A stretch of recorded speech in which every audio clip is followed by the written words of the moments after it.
Okay, so look what we got here today. A really nice 10th scale sort of Truggy. This is a really nice looking piece of kit with an amazing spec on it, and the most amazing thing is it's under £100 at time of review. So I'm pretty impressed with that. So I'm going to be interested to get it out and actually see what it can actually do for under £100. I've got other similar sized vehicles, but they are way over £200 and a couple of them are over £300. So a third of the price? How are we going to get on with this? I've popped the body clips off already, so let's have a look under the hood. And the spec just carries on. This is pretty impressive. We've got a waterproof motor there, which is a T3650. It's a 3300 kV. We've got a 45 amp ESC, and that's splash proof as well. And we've got a cooling fan on the top and a heat sink on it as well. All the electrics look as though they've had a little bit of treatment, not a huge amount, but a splash proof, I would say. Everything's quite nicely done actually, and like I say, under 100 quid. I am surprised. The switch is nice that you can get to it with the body on to flick it on and off, and we've got a T connection on the actual battery. There's a little bit of an unusual setup with the battery. You have to pull out the connector for the balanced charger port to actually put the battery holding strap on, and I'll show you what you have to do when you actually take it off to charge it as well. You have to also unplug the negative side of the battery, which is quite simply done. I mean, it's not the end of the world doing this, but it's just an unusual way of doing it. And then obviously you just plug those two back in when you go to charge it. The battery we get with it is a 2400 milliamp hour, and it's a 2S. I'm not too sure whether this would take us 3S. It'd be very interesting if it did, but I'm going to keep it on 2S for the review certainly. Like I say, simply plug those back in, and then you're ready to charge. And this charges through the balanced charger port. You've got a mains connection there, and this charges either 2 or 3 cell, and obviously we've got a 2 cell here. Plug it in, but this only puts out 800 milliamp hour, so you're going to be looking at 3 hours to charge, but there's much better ways of doing that. I use two other methods for charging my batteries like this. This one's a really cheap one, it's about 6 or 7 quid, and it charges, puts out at 1.5 amp, so you're looking at probably an hour and a half. It certainly wouldn't take 2 hours to charge it, but hour and a half I would say on that. Or you can go for actually a hobby grade one, and I've done reviews on both of these, and this will charge it in an hour then, so that makes going to make a huge amount of difference. The nice thing about this setup with the T connector and having a balanced charger port is there's lots of options for other batteries that you can put on it. So virtually anything with a 2S on it you can pop on here, no problem at all, and there's loads of room in the battery bay area as well. Okay, let's carry on with that spec. The tyres feel really nice, really grippy. They're foam filled as well, you can feel that, and they're attached, seem to be attached very nicely to the actual rims, which is good. We got lock nuts in there as well, and everything is pretty good. The oil filled shocks have certainly got a nice bit of rebound. They've actually got oil in them. I've had other ones where they're just not good at a cheap level, but these seem really good. I think they've got sort of the bounce just about right on it as well, but we will see. Only the run will show us. We've got quite a bit of metal work on it as well. We've got metal gears on the diff and a slipper clutch as well. So yeah, all looking pretty good. When we get underneath, this is where the money's saved. There's no metal on here, it's just plastic, and the actual components here are all that sort of polycarbonate plastic, I think it is. So they're going to be pretty solid. I mean, this is not unusual at all on virtually any level of them, and the way that everything's attached is quite nicely done actually. I think it's going to be, yeah, I'm really looking forward to it. Please don't bite me in the bum car. Make my review bad. So on to the actual transmitter itself, and we've got dual rates on the actual steering, and we've got steering trim obviously, and then we've got throttle trim, but we don't have dual rates on the throttle, and we've got the reversing switches as well. I don't know what this one does. There's nothing said about it. I think it's just a fake switch just for another car perhaps. And then we've got our on off here, and a little LED comes on here. If you're new to RC cars and this was going to be your first one, wow, what a start. This is your throttle, so you pull this back and the car will go forward, pull it back to centre, it will brake, push it forward and it will go into reverse. And here's your steering, so it'll steer right and steer left. It's got a massive battery bay area, which again I think is for another vehicle, or they're going to put some other bits on this. You only need 4 AA batteries, but it's actually got a battery bay area for 8 AA batteries. So on with the transmitter first of all, then on with the car. Here we go. And the fan started up already. God, it's quiet at the moment, that will get going, I'm sure. So steering trim is literally on 0 there, so we've got nothing happening whatsoever. And then if I adjust the rate round, we get full, you get then full steering trim, or you can just adjust it so you don't get such a drastic amount. So depends, if you're new to driving, then keep the trim in tight. It just gives you more more turning, you're more likely to flip it over, but it actually makes it more controllable and much more fun as well. And the throttle is just purely throttle trim, so it will we don't actually control how much throttle we're going to get, that's what dual rates is. The throttle trim just will adjust it, but it goes forward or backward, so you just more or less get that middle, so it's not going to be hunting back and forward. So let me just crank that up a wee bit. So you don't want it doing that it's constantly creeping forwards. You just want to turn that off till it just stops, and then pump the throttle both ways, and then you know that it's actually right. And gee whiz, that's got some kick on it. I'm just going to kick full throttle on it. Hey, that's not bad. Yeah, those tyres are ballooning up a wee bit as well. So yeah, I think this is going to be good fun. Always turn the car off first of all, and then turn off your transmitter. Then you should save yourself any problems there, hopefully. Okay, out for the first run. Just going to give it a little bit of go on gentle gravel. So on with the transmitter first of all, and then, like I say, nice thing is you can get into where this switch is. It's really easy to. There we go. And first thing to do is just make sure it's trimmed up. Oh, that's quite nice. Yeah, that's pretty good. Gee, that thing gets a move on. Yes, like it. Whoa, this is nice. Whoa.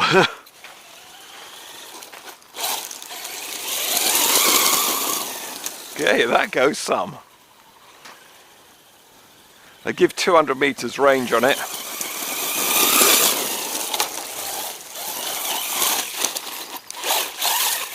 Whoa, that actually goes really nicely.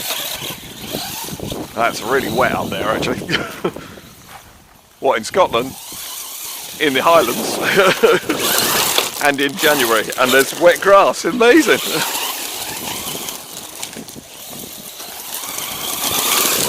Why, that's good. I'm not sure about 200 meters. I've got no need to test it out at 200 meters unless you were doing FPV with it. I really can't see any sense in it. I'll give it a sort of 80-100 meter run by all means. I'm quite happy giving it a run anywhere, to be honest. That's nice. That's full on. That thing is fun. And it seems to get out of most things as well. So got some jumps over here we can use. Whee, nice. Oh, that's really thick. Ah, this thing goes.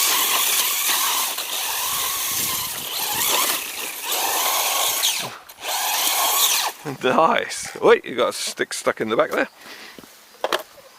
Very, gee whiz. I tell you what, I'm impressed with this already. So long as it doesn't break, I'll be even more impressed. And again, we've got nice control on it as well. And that's steering rates, like I was saying, so that's at full rate, so we could do that sort of thing. If I turn the rates right down, we literally get nothing. So it literally just goes straight. That's on 0 rates, and then we can put it anywhere in between on this one here. And it doesn't matter if you go right or left on it, it makes no odds at all.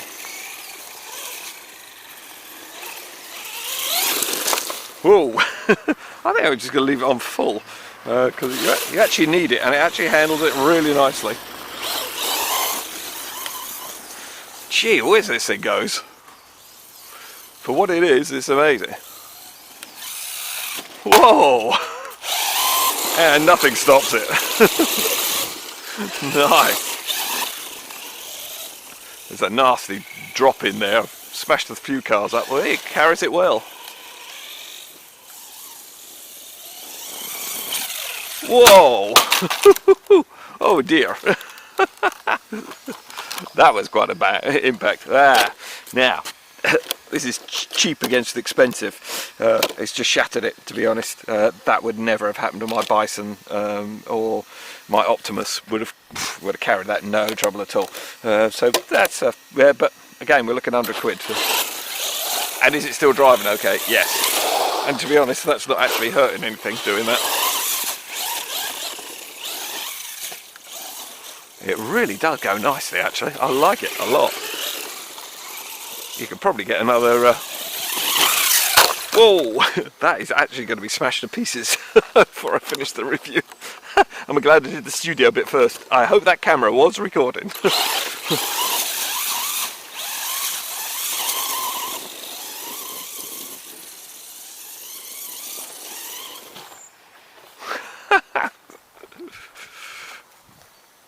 Very nice. And it seems to grip on everything as well. It's really good. Nice and controllable.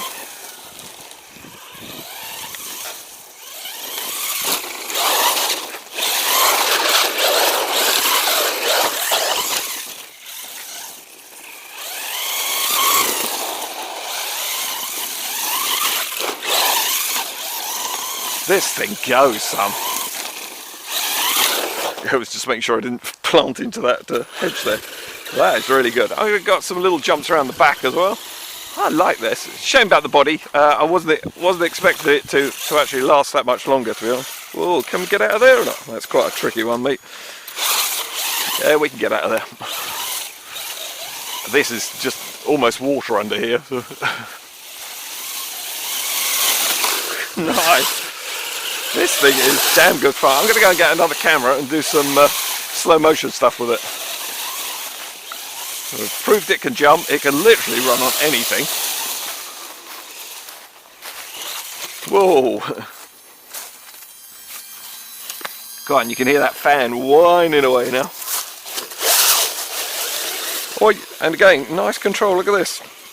Proportional control on the steering and on the throttle as well. So if you want to just poodle around, it would be cool. As long as you can trust your kids not to do too much with it, even they'd be alright with it.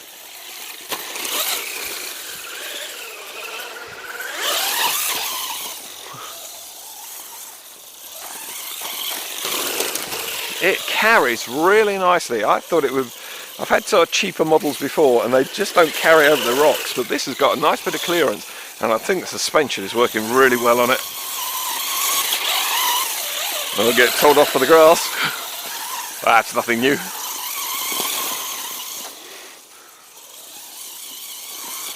You know what I'm like with my elastic bands? Well, I thought I'd have a little bit of FPV fun. So, I've put the Firefly Q6 on the top here, just wrapped a bit of foam around it, just to hold it in position there. Hopefully it won't get smashed up. And then coming round, the bodywork's all shattered as you saw what happened to it. So just run a quick elastic band around there, holding on the transmitter. This is a stupidly powerful one. This is 600 milliwatts. And then a little battery there that will power up the camera and the actual transmitter. And I'm just going to go for a little bit of FPV fun, I think.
Okay, that was awesome fun. Let's run through the negatives first of all, shall we? I don't really think this is much of a negative, to be perfectly honest. This is all smashed in at the back end, as you clearly saw during the actual review there. I didn't take that big a hit. I think the problem with it is this deflector here. I think it came over, hit the tyre, hit here, and just smashed that, and then this all ripped off. as you can clearly see, and it did it on both sides. And once it's started to shatter, it will just sort of smash all the way through. This is the Bison, so this is about 2.5 times the price of the one in the review, and the difference here is this is all protected, so when this goes over, and believe you me, these go over, it's going to hit the spoiler at the back, it hits the tyres, everything. It basically just skids off here, so this never really takes any of the impact that this had to deal with. I think that's the main thing anyway. If I pop the bodies off and we actually just compare up the materials, it's not a huge amount of difference. It is different by all means, but not hugely. I think they're both pretty flexible. It's just the way this was designed and held, and then just took that smash in there. That's my opinion on it anyway. At the end of the day, it actually looks quite smart with the back end cut out, so I might well just cut it and just do a tiny bit of repair there. If not, you can get a new body shell or just put something else on it, or not worry about it too much would probably be my way. I'm just going to enjoy driving it, to be perfectly honest.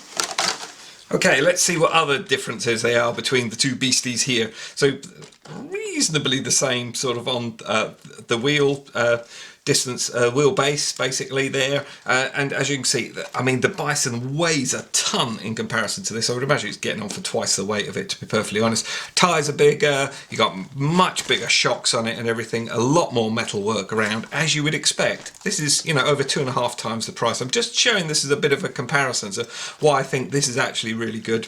Your top plate, metal on here, plastic on here, and underneath, when you flip them over, you know, you've got a full metal protection around here, and everything else is, you know, it's totally beefed up in comparison, and it needs to be with what this generates. It's a hugely different car, but that doesn't take it away from the fact that this one was damn good fun, and for what it did, I was well impressed with it.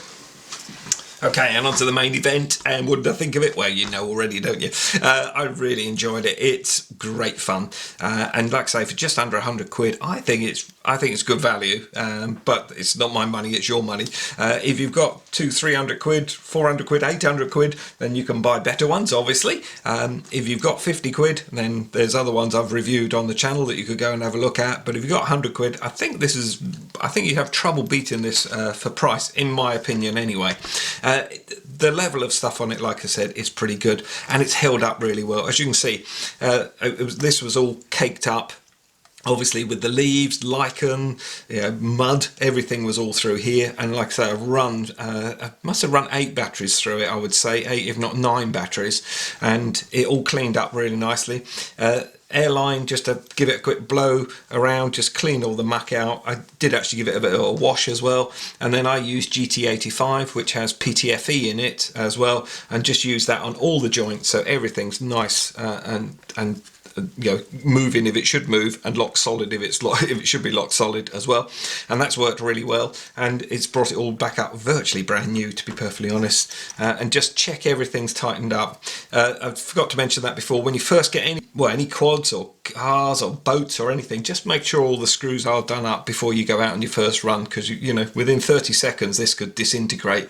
If there was something undone somewhere, like a shock or something or other, you could do some serious damage with it. So just worth a quick check around. Suspension worked really well, and as I was mentioning about the carryover, what I was meaning, in our garden around all the paths there's little stones everywhere, with sort of about this sort of big sort of thing, and some of the cars stop stone dead, some of them bounce up, they hit it and they go flying up. This just seemed to go straight over it with no effort whatsoever, so the suspension was actually working pretty well, I thought. Yeah, I haven't got any complaints about the suspension on it. Worked well on the tarmac, worked well over the leaves and buried down, and when it did jumps and things, it did really well, apart from the smash up on the bodywork. No damage to the vehicle itself.